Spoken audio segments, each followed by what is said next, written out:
तुमचा कधी अपमान झाला आहे का? आणि त्या क्षणी तुम्हाला असं वाटलंय का की मीच कमी आहे? कोणीतरी काही शब्द बोलतो आणि आपला पूर्ण आत्मविश्वास हलतो, बरोबर ना? पण खरं सांगायचं तर अपमान हा तुमच्या किमतीचा पुरावा नसतो, तो समोरच्या व्यक्तीच्या मनस्थितीचा आरसा असतो.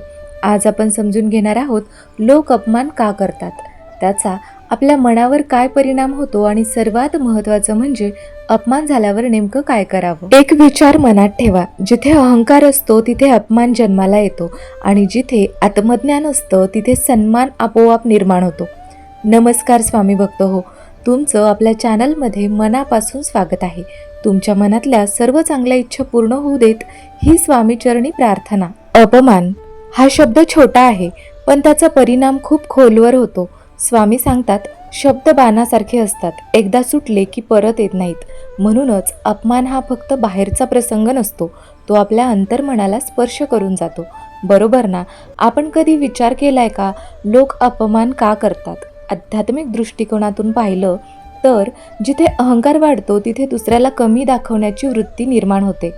घरात बघा, पती पत्नीमध्ये वाद होतात, सासू सुनेमध्ये अपेक्षा आणि अहंकार यामुळे कटू शब्द बोलले जातात. मित्रमैत्रीण, ऑफिसमध्ये बॉस आणि कर्मचारी, प्रत्येक नात्यामध्ये कधी ना कधी अपमान होतोच, हो ना? पण स्वामी एक गोष्ट स्पष्ट सांगतात, जो स्वतःला ओळखतो तो दुसऱ्याचा अपमान करत नाही. मग प्रश्न आहे, अपमान करणाऱ्याच्या मनात काय चाललेलं असतं? खरं सांगायचं तर अपमान करणारा व्यक्ती आतून असुरक्षित असतो. त्याला स्वतःच्या सामर्थ्याबद्दल शंका असते, म्हणून तो दुसऱ्याला कमी दाखवून स्वतःला मोठं सिद्ध करण्याचा प्रयत्न करत असतो. तो काय सिद्ध करू इच्छितो? तो हे दाखवू इच्छितो, मी तुझ्यापेक्षा अधिक योग्य आहे. पण स्वामी सांगतात, जो खरोखर मोठा असतो त्याला स्वतःला मोठं दाखवायची गरज नसते. माझी विनंती आहे, तुम्ही या गोष्टीवर विचार करा. आता दुसरी बाजू, ज्याचा अपमान होतो त्याच्यावर काय परिणाम होतो?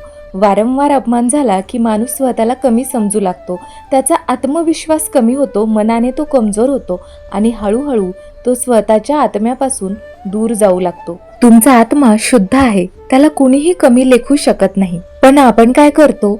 दुसऱ्याच्या शब्दांना इतकं महत्त्व देतो की आपण स्वतःलाच कमी समजायला लागतो, बरोबर ना? अपमान सहन करत करत आपण स्वतःला दुर्बल समजतो आणि आपली शक्ती विसरतो. पण लक्षात ठेवा, तुमच्यातली शक्ती ही परमेश्वराने दिलेली आहे, ती कुणाच्याही शब्दांनी कमी होऊ शकत नाही. आता सर्वात महत्त्वाचा प्रश्न, अपमान झाल्यावर काय करावं? स्वामी सांगतात, प्रतिक्रिया देण्यापूर्वी श्वास घ्या आणि शांत व्हा. पहिली गोष्ट, ताबडतोब उत्तर देऊ नका, शांत रहा, कारण शांतता हीच खरी शक्ती आहे. दुसरी गोष्ट, त्या अपमानाला मनात साठवू नका, परमेश्वरावर विश्वास ठेवा, जो न्याय देतो तो योग्य वेळी देतो. तिसरी गोष्ट, स्वतःच्या आत्म्याशी जोडून घ्या, ध्यान करा, नामस्मरण करा, कारण जेव्हा मन स्थिर होतं तेव्हा कुठलीही बाहेरची परिस्थिती तुमच्यावर परिणाम करू शकत नाही. चौथी गोष्ट, जर वारंवार अपमान होत असेल तर नम्रपणे पण ठामपणे आपली मर्यादा ठेवा.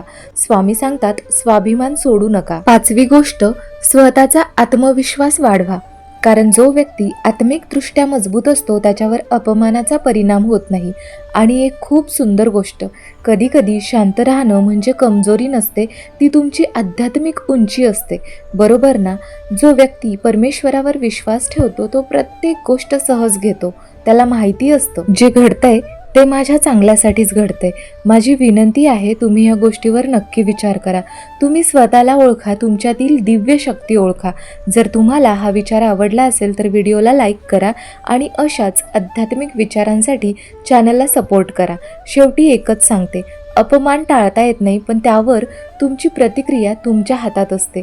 स्वामींच्या चरणी विश्वास ठेवा आणि स्वतःचा सन्मान करा, कारण तुम्ही फक्त शरीर नाही, तुम्ही एक दिव्य आत्मा आहात.